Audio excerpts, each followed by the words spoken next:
Hello everyone, my name is Josh and welcome to WHIMS. And today I'm going to give you my review for the 1979 remastered version of Tinto Brass's Caligula. Now, Tinto Brass's Caligula originally came out in 1979 and it stars Malcolm McDowell, Teresa Ann Savoy, Helen Mirren, the late great Peter O'Toole and the late great Sir John Gielgud, just to name a few.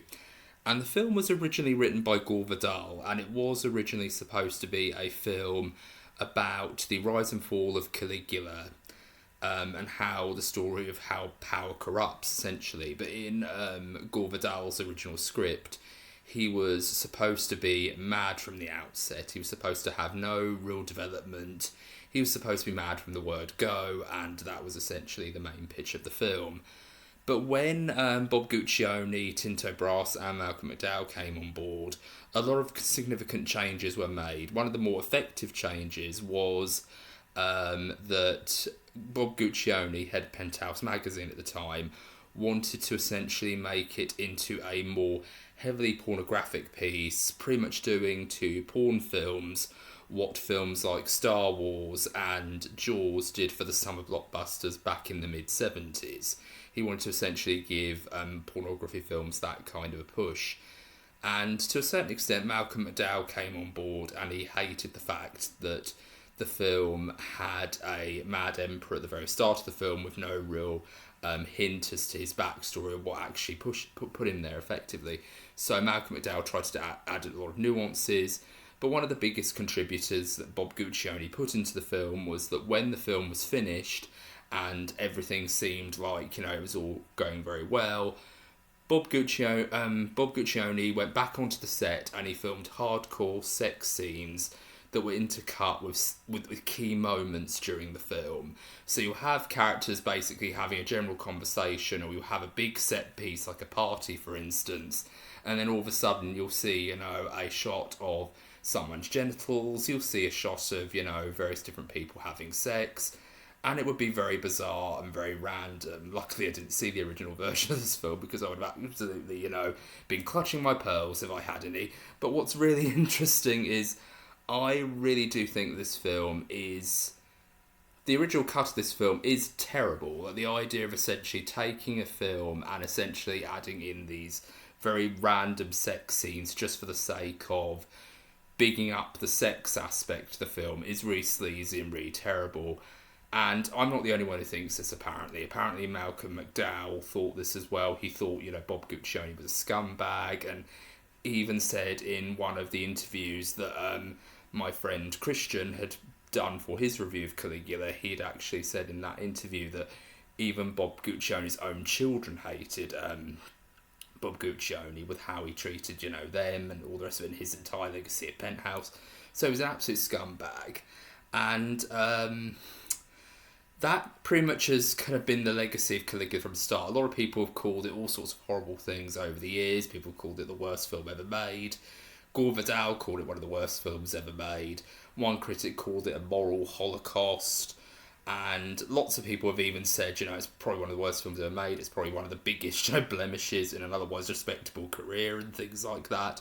But then there are some people like Helen Mirren who kind of just basically has said things like, oh, you can say a lot of things about Caligula, but you can't deny that it has a very irresistible blend of art and genitals, which is probably one of my favourite quotes from any of the stars of this film. And then, of course, Sir John Gielgud said very famously when he was promoting the film with Malcolm McDowell, he said, "Have you seen the film yet?" And he goes to John Gielgud, no, actually I haven't. And then Sir John Gielgud goes, "Oh, it's marvellous. I've never seen so many genitals in all my life." And I love that quote. I mean, John Gielgud is an amazing actor, and I knew that this film was going to be interesting, to say the least, with his involvement. But this film is probably one of the most interesting films I've covered on this channel, because if the Ultimate Cut hadn't existed, I probably wouldn't have even touched this film. But this film has had a very interesting history with me, because to me, this film has probably been the most notorious film I've ever encountered in my entire life. That I've heard so much about it over the years that, again, it was probably one of the most controversial films ever made. Mark Kermode always championed it. He always said that even though this film is just pure sleaze, somewhere within this mess of just absolute sleaze and pornography, there is an interesting character study at the heart of this, and that's from Malcolm McDowell's performance, but it's almost buried under all this sleaze. And then, of course, the famous internet critic, the cinema snob, aka Brad Jones, has heralded it to be one of his favourite films of all time, and I'm also a big fan of his channel as well. So when it actually came time for me to actually talk about it, I actually thought I want to wait for the Ultimate Cut to actually come out either on DVD or on streaming, so I can give my own review on that. And to a certain degree, I'm glad that I waited, and I actually do want to give a massive thank you to BFI Player Plus for actually submitting this film, courtesy of Mark Kermode himself, to BFI Player Plus, because this is the only reason I've been able to do it. I was able to do it through a free trial. So I give my special thanks to BFI Player Plus for actually having this film on its service. And it's actually a really good film. Excuse me. One of the things I actually really do like about this film, right off the bat, is it actually does clean up a lot of the problems that the original cut had, which is that there was a lot of sex scenes in it, and it did often feel like, you know, you'd have a very important scene and then all of a sudden it would cut to someone, you know, having sex with someone or something in some cases. Like, there's a lot of bestiality in the original cut, and it's actually really quite, you know, bizarre and shocking and weird. But then they'd also have, you know, very interesting scenes, like a lot of interesting speeches from, say, for example, Peter O'Toole. But it's almost like I said, it's almost like buried underneath all this sleaze, and it's very weird to sort of watch it. And in the Ultimate Cut, there are a lot of those scenes as well, where it does feel like there is still sex scenes, there is still very, you know, graphic sex scenes, but it still manages to maintain a focus on the story and what's going on with the characters. And it is actually really interesting, because I think the Ultimate Cut does a lot of things better. I do feel like a lot of the actors do have a time to shine in a lot of this. It isn't just simply like, oh, we need to get these actors in here and film these scenes. It doesn't feel nearly as disjointed as the original cut does, whereas in the original cut it does feel like a lot of the scenes with a lot of these big name actors are deliberately cut short. And I really do think it's much better suited, because you do get to see these characters shine. The screenplay feels much more refined, and I do feel like the character of Caligula especially is far more well developed, and I do feel like there are little instances in Malcolm McDowell's face where I did find myself thinking he does create a very compelling character with this particular portrayal. And one of my favourite moments in the entire film is actually the clip that Mark Kermode used to sort of, you know, advertise the Ultimate Cut, which is the scene where he's sort of looking in the mirror at himself, and he's like sitting on Tiberius's bed, and then he just sort of sees he sees Tiberius get up almost like a ghost and sort of like look at him and go, "Caligula, give me my ring." And he sort of just turns around, he goes, "My lord." And then he goes, "Give me my ring." And he just sort of looks at him with this very kind of almost traumatised expression. And then he's almost like frozen with fear at first, but then he just goes, "No." And that moment was actually really powerful for me, because that was the moment when, because there are little hints throughout the course of the scene with Tiberius that Caligula is holding back a ton of fear. Like when he sees Tiberius swimming in the lake, it's almost like the scene in Jaws when you see sort of like the dorsal fin. There's almost like a hint of danger when you see sort of like Tiberius in the lake, and he's sort of like swimming in there, and he sort of like lifts his head up off the water, and he goes, "Caligula," and he holds out his hand to be taken. And I just think there's something about that moment that kind of embodies that sense of dread. And it's all very well hinted at and all very well built up, because there's a wonderful animated sequence at the start of this that really kind of shows itself almost like a dream, where it's almost like done in this very animated sequence where it's showing him at a funeral where he sees a raven under the visage of Tiberius with his almost venereal disease look. And I thought that was a very clever way of almost, you know, linking the new footage, the new stuff that they've added, with the old material. So it made a lot more sense, and it actually had a certain sense of cohesion there. Whereas in the original, we just see a random scene of these two people having sex, and then it cuts the title card with a bleeding coin and the famous, you know, dun dun dun dun dun dun dun dun dun, that moment. And it really just kind of immediately cuts to, Malcolm McDowell waking up with Drusilla, his sister, in bed, and it really just kind of feels very jarring. It's like got this very bombastic story, and the next minute he wakes up and he's almost like shocked and traumatised. You're wondering, why is he so traumatised if he's had this dream and what have you? What was the dream about? What did we know there? And it just feels like they've cut the entire sequence out, but they've added something there, or they've created something through those bits of material that were left discarded. And I just thought it was a very masterful way of bringing those things together, and it was very well done. And it is really funny in a lot of instances. Like there's this really funny sequence in the film where Caligula manages to create this sort of like brothel, and he says to one of the senators, Senator Marcellus, your wife will scare our customers away. And he turns to the wife and he goes, try hot walnuts. And things like that. So there are little funny things in this. But this is a much more darker movie. This does feel like there's a much more darker approach to Caligula's character in this. And I do think that this film has a great attention to how these characters progress and develop, because there is a wonderful moment in the scene where where Tiberius is going through this sort of like, palace of nymphomaniacs, and you're hearing the speech about how, the Senate is ruining me, they're like taking over my kingdom, and I'm here on this island, dying very slowly, and I've done everything for these people. Oh, and look what they've done to me. They've abandoned me on this island. And the next thing he says is like, I had to become Emperor Caligula. I didn't have a choice. Like if I didn't become the emperor, they'd kill me or something like that. And I really do love that Tiberius is almost making excuses for the fact that he's almost like this very power-hungry tyrant. And Caligula, either out of fear or out of some morbid fascination, is kind of almost listening and saying, yes, I believe everything you've said.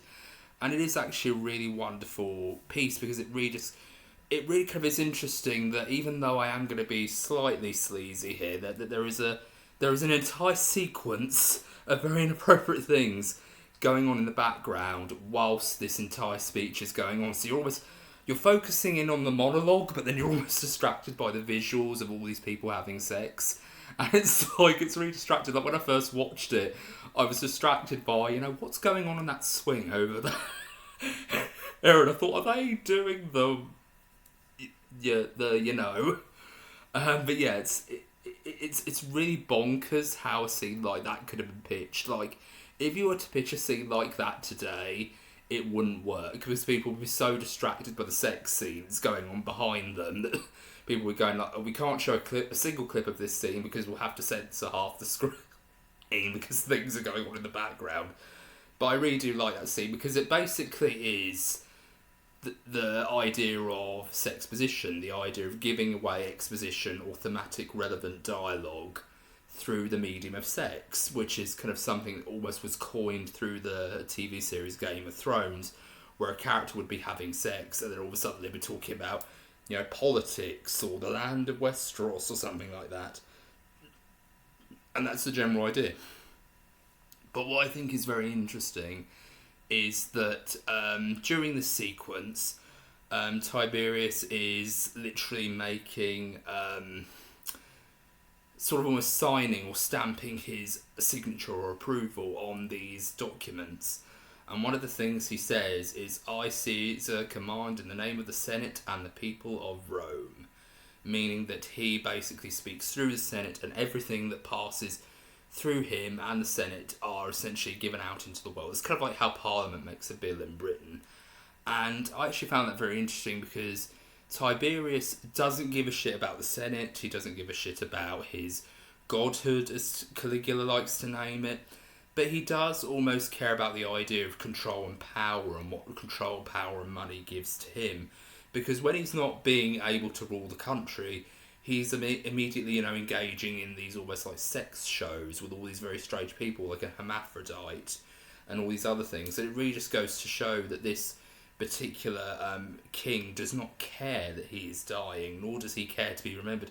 He just wants to exploit many people and almost treat it like almost torture dungeon down in that little grotto of his.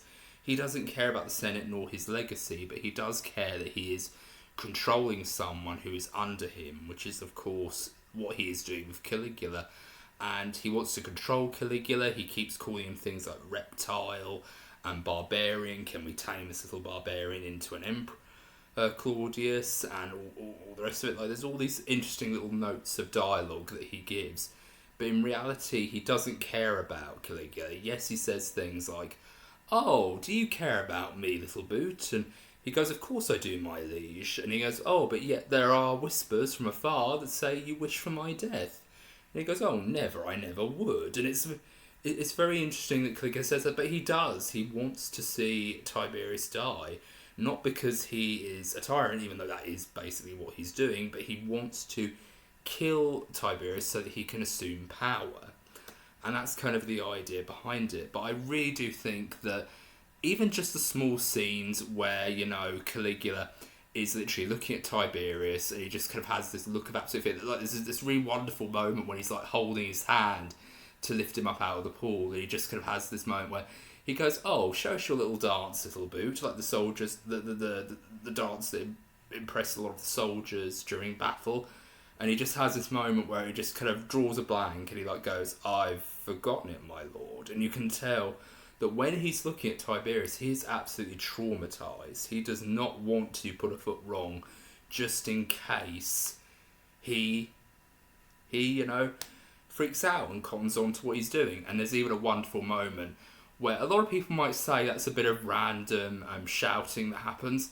But there is a moment where he goes, "Heaven help Rome," and he like stands up, and it's like he's doing it to catch Caligula off guard. And it's one of those moments that's really kind of brilliant for Peter O'Toole's acting, because it really is one of those moments where you are kind of almost thinking Tiberius knows what he's doing with Caligula. He's actually manipulating him, he's grooming him, but he's also wanting to catch him off guard. Like if he wants to catch him a lie and say, "Look, I know you're lying to me," instead of basically just saying, "I know you're lying to me," or putting his hand over his shoulder, which is the cliched way of almost showing that he's almost like putting him into false sense of security. He wants to have all these other characters around him and have them talk about betrayal and deceit, and talk about the guard Macro, who potentially could be planning to kill Tiberius.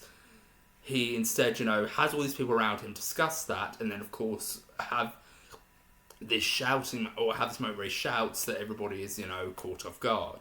And there's even a moment when Caligula says to Tiberius, "You're a god, my liege," and he just shouts, "No, I'm not, even after I'm dead." And it's like he wants to show that he is completely in control, and that's how he gets, Caligula to almost yield to him in a way. And there's even this wonderful moment where he's going down this little elevator shaft and Caligula just follows him past all the weird sex acts that are going on, and it's very weird. But that almost just goes to show how seduced he's becoming. And I love almost the parallel of having that really wonderful mountaintop in the background of like the carved face, but then you sort of have this it's almost like Tiberius himself is in god status when he's in that statuesque form, but he's almost like looking out over this empire of just debauchery. It really is quite sadistic and cruel, but it almost goes to show how sadistic he is, even in the face of death, that he can be this very almost power-hungry dictator. But that's enough about Tiberius. That's almost an entire section. There is a moment where Caligula takes the imperial ring and tries to essentially see what it's like with him wearing the ring, but then he has that one act of defiance, even though he still looks traumatised. But then he asks Macro to essentially pledge his allegiance to him, and then he becomes emperor with a simultaneous, funeral and inauguration ceremony, which is actually a very twisted scene. Like the fact that, he's being knighted as the emperor, or declared the emperor, whilst his uncle's body's in the background, like being, given the last rites. That's an incredibly twisted sequence, but I loved it. It kind of made me think, if Succession was made in ancient Rome, that would be the kind of scene that would take place. Like if Logan Roy died in ancient Rome, there'd be like a inauguration ceremony for one of the Roy children. It feels very kind of twisted in a very darkly comical way.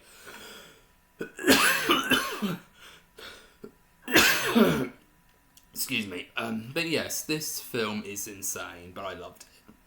And what I really think is very important about this film is Malcolm McDowell did something quite special here, because I feel like it would have been so easy, and I think even Gore Vidal himself, who I want to mention right off the bat, is before he wrote this script, he was a very famous and very well-known, highly respected author of historical novels and novels about politics. Of course, he knows a lot about politics because he ran for the US government for a grand period of years. In fact, he was often, he was often a part of the office. He often, wrote newspaper articles for political candidacies, and he was even, a candidate for presidency at one point, but he was dismantled of his position.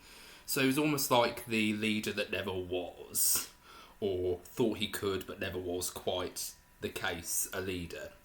Kind of in the same vein as Michael Dobbs, the author of House of Cards, the British author of House of Cards, where he almost touched the office of the Prime Minister of 10 Downing Street, but then he never quite got there, kind of thing. He's kind of a very similar thing for that, but for US politics almost. But he wrote this script, and he originally wanted Caligula to be quite mad right off the bat. But it was Malcolm McDowell who made the suggestion that if he's mad right away, it just isn't interesting. And I think Malcolm McDowell does a very good job of really kind of making you empathise with Caligula at the start of it, because at the very start of it, you're almost watching it almost as a revenge thriller, almost like a Gangs of New York meets Shakespearean tragedy, or sort of like a Hamlet meets Gangs of New York, Gangs of London kind of thing, where it's almost like you're trying to almost see Caligula. You want to see Caligula get his revenge. You want to see Tiberius fall. Excuse me. But at the same time, you're almost kind of thinking to yourself, he still wants to commit murder to gain the throne. And Caligula is a real person. He was the real emperor of Rome. He was known as a tyrant and all sorts of other things. But he mostly was well known for just tearing the Senate apart. But what I think is very interesting about how this character is portrayed, especially by Malcolm McDowell, is you are sympathetic to him at first. You really do want him. After everything that he's lost, he basically lost his father. His father was excommunicated, and his father was executed by his grandfather Tiberius, and he was also excommunicated or exiled his mother and his two brothers, leaving behind only himself and his sister. So with that, Tiberius almost wants him to be grateful for that. Like, remember, young little boot, I actually let you and your sister live, so you should be thanking me, kind of thing. But in many ways, Caligula isn't going to be thanking him, because in many ways he also is the person. Not only was he the person that raised him, but he was also the person that ruined his life. And there's something about that is quite twisted. So you almost are watching it almost like as a revenge story. But then as the film goes on, you realise, and especially after Tiberius is dead, you're thinking to yourself, oh, this will take the entirety of the film, him trying to dethrone Tiberius. But when he dies, probably about 15 to 20 minutes into the film, you are almost kind of shocked, and you're kind of thinking to yourself, where does the story go from here? And then you begin to realise that it's a story about how he's very slowly being seduced by power. Like, his first action as emperor, he basically gets one of his cousins, Gemellus, to rat out the person who assassinated Tiberius. And there's actually this really wonderful sequence where he goes, where he gets all the people lined up, and then he basically gets everybody, Macro, the head of Praetorian Guard, Longinus, and all these other, officials, including his uncle, Claudius, to be lined up against the wall. And he goes, Gemellus, tell me who killed Tiberius. And he just basically puts his hand on his shoulder, he whispers something into his ear, and he goes, it was him, it was Macro. And he goes, have him executed. And then Macro gets taken away. And he has this moment where he kind of like has this little smile, and he does a very Homelander-esque laugh. And then Claudius in the background is like going, what the fuck? And it was one of those moments where I was laughing, but I was also really terrified as well. And it really is that great. blend of almost Malcolm McDowell-esque acting where it goes just over the top enough for you to really kind of almost laugh at it or enjoy or find it entertaining. But he also manages to do that sense where you are almost terrified of him as well. And I really like that. But Caligula isn't a complete saint. He does horrible things. He isn't a saint to begin with because, of course, he double-crossed the guy who he pledged his life to fall under the chop of the executioner's blade. But then he also, you know, does things like he has his very insane banquets.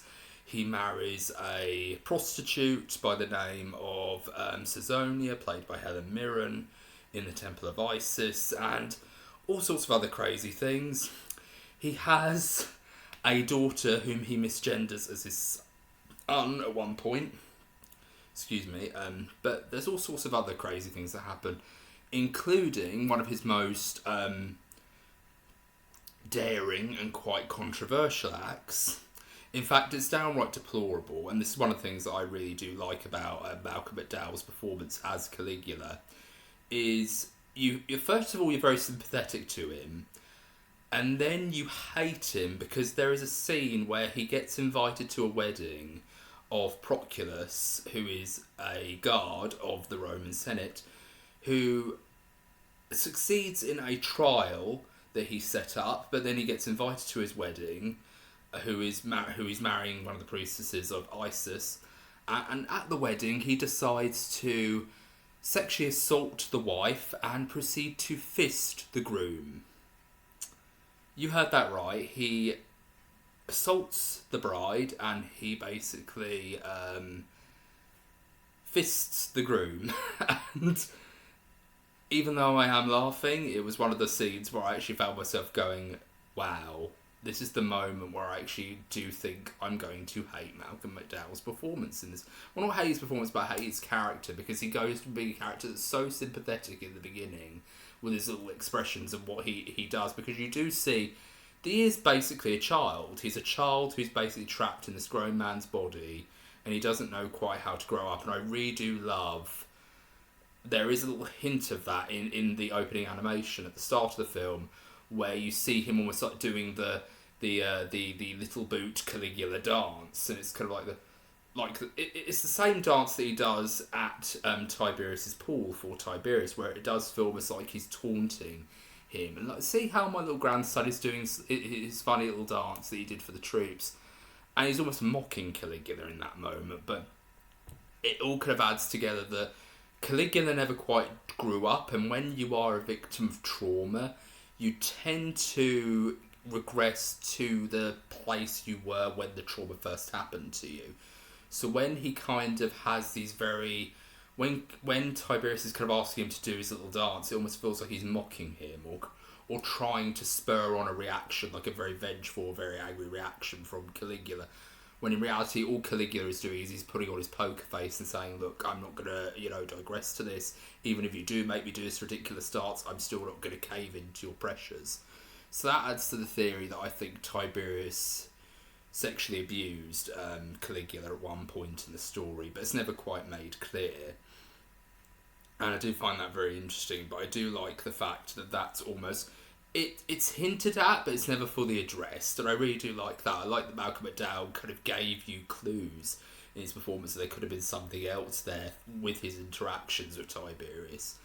And it is actually kind of rather twisted, but it's a really beautifully played scene, and I do think it's very well done. But this was the scene at the wedding was the scene where I found myself hating him, and I thought this might be another Devil's Rejects review where I find myself going, I'm actually just going to start ranting on this film for makers want to sympathise with this character. But Malcolm McDowell is such a wonderful actor where he can make you hate him 1 minute, but then he'll do something that makes you kind of want to give him a great big hug at the same time, because it all kind of comes together when the character of Drusilla dies, and she basically is Caligula's sister. He has a very, I wouldn't say openly incestuous relationship, because there is a moment at the beginning where she hides when Macro comes in to see to Caligula, or to seek an audience of Caligula, And it is actually very weird because it makes me kind of think to myself, is this a secret relationship that they're having, or is it well known? And it's very difficult to read, but then of course you obviously think, oh yes, it is secret, because otherwise she wouldn't be hiding. But then there are moments where they're openly, being very intimate to each other whilst the Praetorian Guard are around. And there's literally a moment where she touches his downstairs area whilst a guard is literally sitting right next to them, like doing his guard pose in front of them. And it's very weird. Like, is this supposed to be secret or isn't it? It's very bizarre. It's a very difficult thing to read. But the main point is, Caesonia is pregnant with his child, and that very same night, Drusilla comes down with the flu and the fever, and she essentially dies. But what's very interesting about this sequence is there is a moment where he's holding his sister Drusilla in his arms, and he essentially has this moment where he starts to break, and he's like saying, "No, don't leave me now, please don't leave me." And it's like, you do feel genuine sad, because you do feel sad when it's a death scene, but then at the same time you do also feel a sense of he sort of like is cradling her in his arms, and he kind of like has this moment where he like starts to sing a lullaby to her, and he starts to do it with a very shaky voice, almost as if he's kind of trying to hold back emotion, but he's also trying to give into it. He's also giving into it at the same time, and it's a really beautiful performance. It really just goes to show that if anyone can make you love someone and hate them the next minute, but then also fall back in love with them again, well, not fall back in love with them again, because that sounds very Stockholm syndrome-y. But what's very interesting is that you do almost grow to care about him again. Like, you do understand that there is a little child underneath all of that who's fighting for a hug, or fighting to have some recognition. For this sort of power that he's got. And it is very well done. It's very, heartbreaking. And it did the desirable thing, which is the idea of, wanting me to, feel sympathetic for him again. And that's a hard thing to do. Basically, this film did what the ice cream scene in Devil's Rejects failed to do for me, which is to make me feel sympathy for the characters, or make me relate to the characters in any way. Like, you can't just do it with one scene, you've got to do more. And I feel like that's something that Caligula the Ultimate Cut did very well. It managed to make me sympathetic to Caligula, sympathetic to his goals, but then when he did something terrible, which was the rape of the bride and the groom at the wedding, that made me hate him, because of course the bride was a virgin. He essentially popped her cherry in some way, but then he also didn't, he also did something else to the groom. But what's very interesting is that I hated him, but then when Drusilla died, I felt sympathetic to him again. And that's a very difficult thing to do. And I think Malcolm McDowell did that great performance years ago, but like a lot of critics have said, it's almost buried under all the sex scenes. It's buried under all these weird moments of sex. And it is very bizarre, because it's like, I'm not judging films for having sex in them, or stories or TV shows for having sex in them. One of my favourite TV shows, Game of Thrones, has a ton of adult content, like a ton of gruesome violence, a ton of graphic sex scenes, but they are always wanting to tell a good story of compelling characters, a very interesting world to explore, and very interesting twists and turns, in a very expansive world that has so many spin-offs as we speak, being in development and still growing and growing, and that's just incredible. So I feel like, and another favourite Roman epic film that also is set in the world of ancient Rome is Gladiator, which also has a ton of adult content, political talk and other things. I just think that film has a lot of moments in there as well that are quite adult and quite dark and very brutally violent and other such things. So I feel like you can still be adult and grotesque and dark, or almost, pornographic in regards to your depictions of sex and other such things. Because in ancient Rome, they probably did a lot of those things anyway.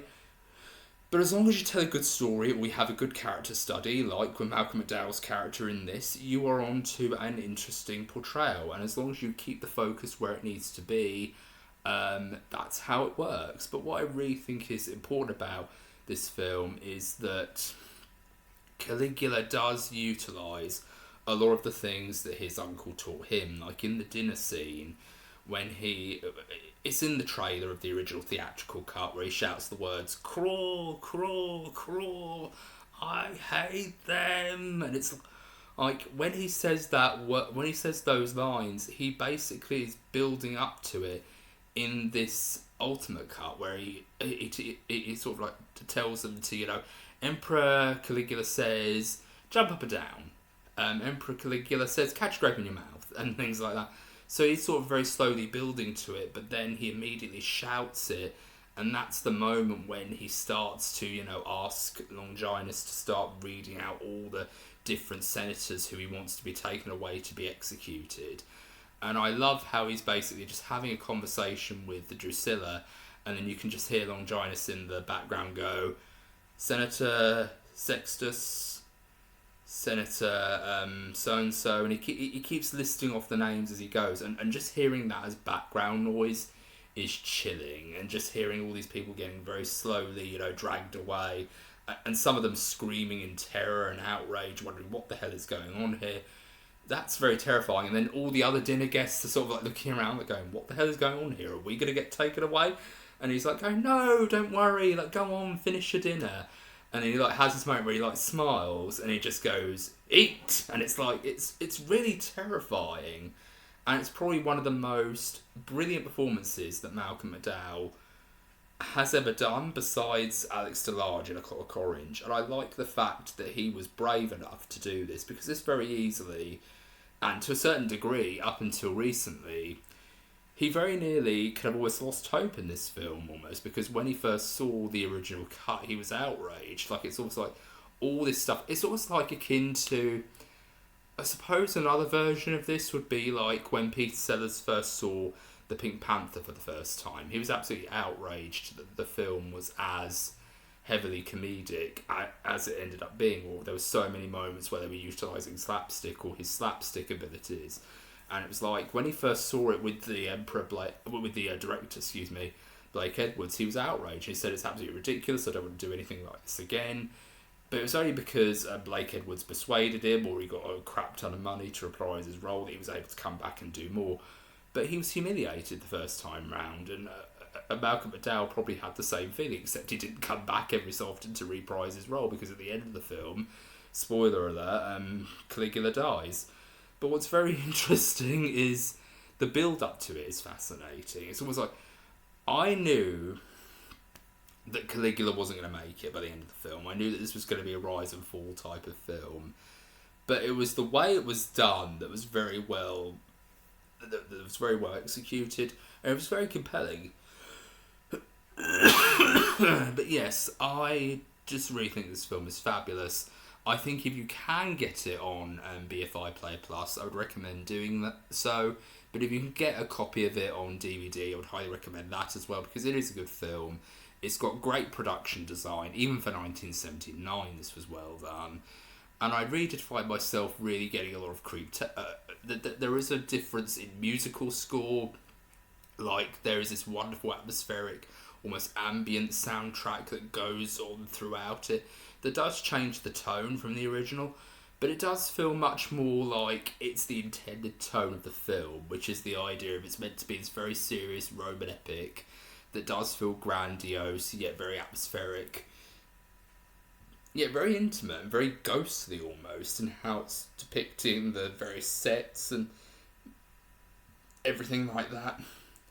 But I do think there are a couple of things from the original cut that I do prefer. Like, there is a wonderful moment where Drusilla confronts him at the dinner, and he basically goes, "Gemellus isn't even your heir. Caesonia now carries your child." And she says the word, "You amateur." And he just basically goes, "Amateur," and he just slaps her across the face. In the original cut, that, and in the trailer, you feel that slap when you see him sort of like administer it. Whereas when they do it in the ultimate cut, it's just kind of like a flicking sound, and it felt very weird, because that should have a bang moment, or it should feel like, the clashing of thunder. It should feel very theatrical, or very kind of like, oh, he's starting to lose his marbles here. But it just kind of fell with a little bit of a thud, and there were little bits of stock sound effects that kind of almost distracted me from the film for a second, or took me out of the film for a second.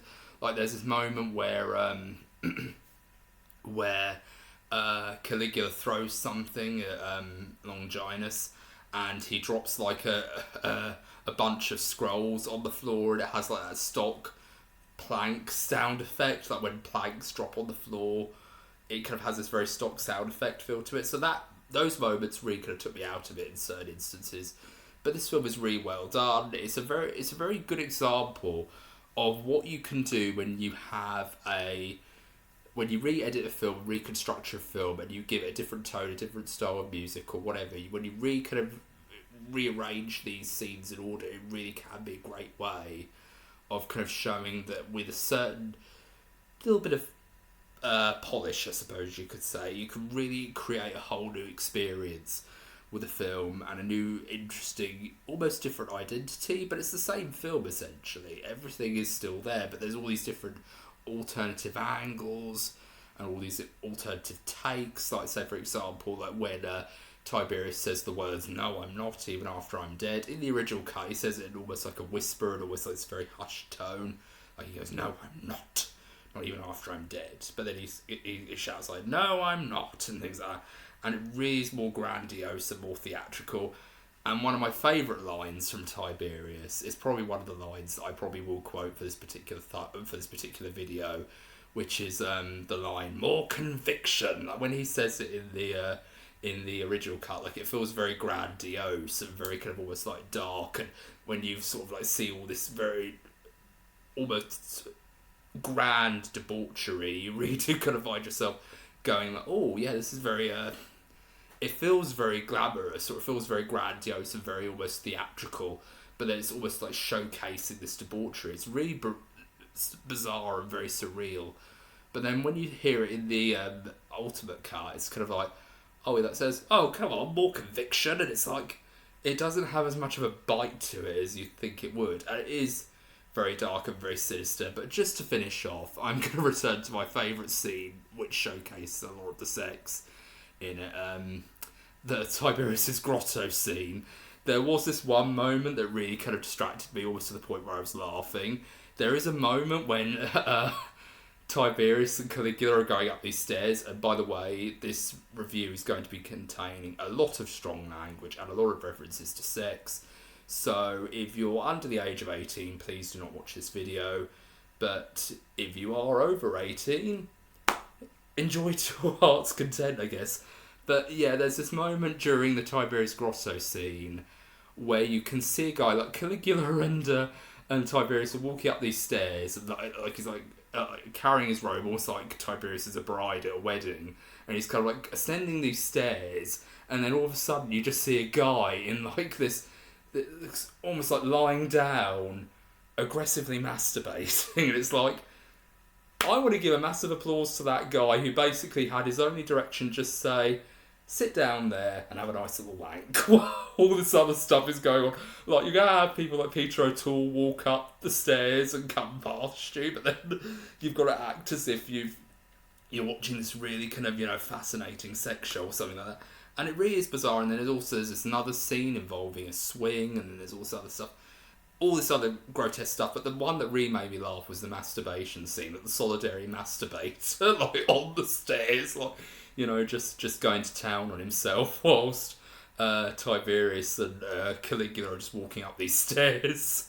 And that was the moment where I was like, that was the moment where I thought, I want to pay attention to this dialogue, and I was literally listening, and I even switched on subtitles when I was watching the sequence, because I thought I need to pay attention to what's being said, because I like details in my reviews. But all I kept thinking to myself was going, what the hell is going on behind Peter O'Toole's back? Like, what's going on with that, with that sex swing? What's going on with that feather wheel thing? Like, what's going on with that guy in the background? What's going on with that person in the swan? What's going on with that snake? and all these different things that I found myself going, I have never been more distracted than I ended up being with this. But yeah, this film is insane. It's absolutely bonkers, but it does have a good character study at the heart of it. But I do feel like it's almost like the film version of... I don't want to call it the film version of Chat Roulette because that sounds very sleazy, but part of me does feel like it's a Shakespearean movie with a lot of sex in it. It is really bizarre because you wouldn't think that sort of thing would be an interesting combination, but it is. But I do feel like this film is dark, it is grotesque, and if you are, again, kind of like the people who are watching this review, if you are under 18, you probably won't be admitted, and you shouldn't be admitted, because honestly, this stuff isn't for children, and I do feel like if this sort of film is going to be seen by anybody, it will be seen by someone who I hope is interested in the film and its subject matter. And I do feel like this film is a really entertaining ride, but I do feel like it does have a lot of highs and lows. There are a lot of funny moments, there are a lot of, very insightful moments. But what I think is really interesting is that Caligula is the star of the show. Caligula, Malcolm McDowell, is the star of the show in this film. He's the one who really kind of shines as the central performer. But there are a lot of good performer moments in this as well. And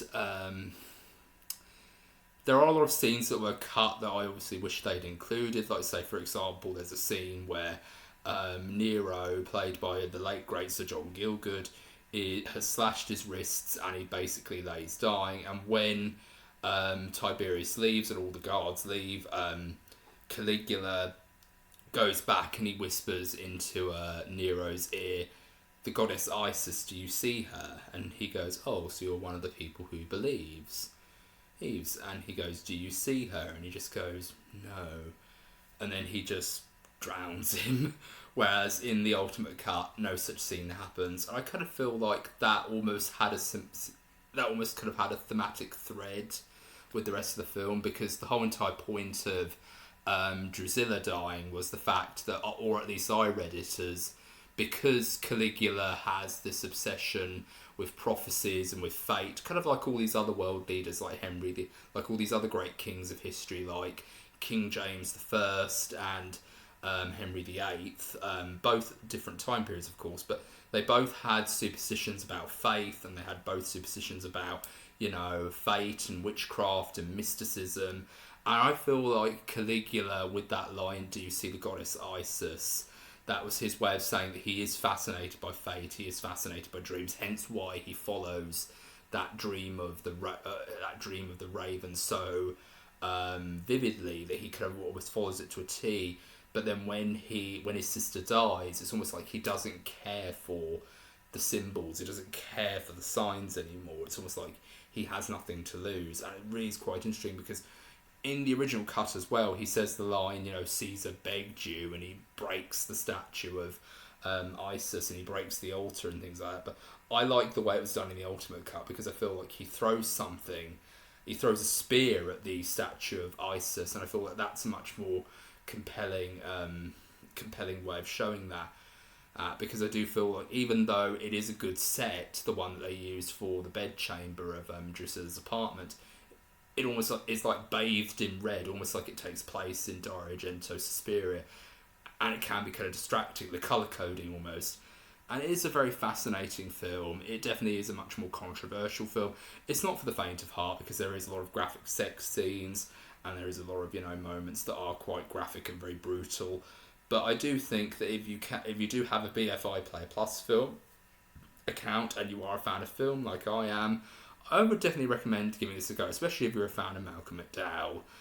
And I do want to give a massive congratulations to Malcolm McDowell, even though it is 47 years in the making. I do feel like this is his time now to really kind of show one of his great performances, and I do feel like a massive congratulations is in order for Malcolm McDowell. And I do think that Malcolm McDowell is one of those actors who, even when he's in films that I'm not all that keen on, or I absolutely hated, like in the case of something like Silent Hill Revelations, when he came onto the screen, I thought, Malcolm McDowell's here, yay! It's like, Malcolm McDowell's here, let's have some fun, let's enjoy some, over-the-top acting, but let's enjoy it in a fun way. And he has kind of like this performance where he goes, "I am all, child," and things like that. Like, he is one of those actors who, even when the film is total crap, you can always guarantee that he will always bring a shining ray of light into the film. And I absolutely loved it, because not only is he a great actor, like a physical performer, but he's also a really good voice actor because he was in the PS3 game God of War 3. So when I heard his voice whilst playing God of War 3 on my PS3 a couple of years back, I was absolutely, you know, fan geeking out when I saw, you know, when I heard Malcolm McDowell's voice and hear him, you know, speak to Kratos like, "You are the ghost of Sparta," and things like that. And I thought, oh yeah, it's Malcolm McDowell, it's Alex DeLarge. It was amazing. I absolutely love Malcolm McDowell, and I was super jealous that my friend Christian, who has a YouTube channel called 1408, not only included a interview with both Malcolm McDowell. Well, he included an interview with Malcolm McDowell, but he also included an interview with Brad Jones of the Cinema Snob fame. And I just thought, you can't top that. Like, no matter what other review you do after this, Christian, you've already topped it with your Caligula review. You've already done your best review you could possibly do. That's literally your legacy. Is your best review is Caligula. But yeah, but it's not always. Like, I've been watching Christian's reviews since the early days, since I was a teenager. So I owe kind of like a lot of my YouTube career to Christian almost. Like, he's one of my YouTube heroes, dare I say. I mean, he's one of the greats. So I do feel like him reviewing this film. I literally am reviewing this a couple of or like a year later than he is, but I am glad that I checked out this film, and it was actually his review that actually inspired me to, you know, check out this film and see what it was like, because I had heard about it for years. Like, in the original trailer it says they spoke of it first in whispers, then it took the media by storm and things like that. And it really does capture your interest, makes you go, what is this film, what is it all about? And then when you see it is one of those films where it is a revelation. This version definitely is, because it has more meat on it than the original one does, and I feel there is good character moments in the original, but I feel like it's almost, like I said, buried underneath all this sleaze and notoriety. And I feel like this film deserves much more than that. I feel like the Ultimate Cut really does have it has much more narrative bulk than the original one did, and I do feel like the performances are a lot more stronger. The dubbing is a little bit better. The artificial, you know, enhancements of some of the voices is very well done. And I do think that this film will definitely be heralded as one of the great examples in film school of how to take, you know, certain things and certain elements and rearrange scenes and create a very consistent tone. And I just think if this film has any legacy at all, it will be one of the best films of Malcolm McDowell's career. One of the best, second only to A Clockwork Orange. But he's done it again. He's managed to make a very deplorable character. In A Clockwork Orange, it was Alex DeLarge, and in the case of Caligula, it was Gaius Caligula. And I just really loved it. I loved everything about the dialogue. I thought the dialogue was very well done. I'm a huge fan of Shakespearean acting. And I just think, I love me some really good solid writing. So when I hear the dialogue in this, it does feel like it's a Roman epic or a very Shakespearean type story with a lot of tragedy and a lot of bloodshed and a lot of insanity, but it is very well done and very well polished. So I probably won't have as much of a successful like ratio with this particular video because I was jumping up and down, but I did have a long hiatus where I was just moving house, so I am a little bit rusty. But I hope this video pleases you guys, and I hope you guys are all having a very good evening. It's almost midnight according to the clock on my computer, but I hope you guys enjoyed this video of the Ultimate Cut of Caligula, and I hope you guys are all having a very good day. If you like this video, please be sure to give it a thumbs up, and if you would like to see more, please subscribe for more. I hope you all have a very good day. This has been Josh of WHIMS. Take care, and bye-bye for now.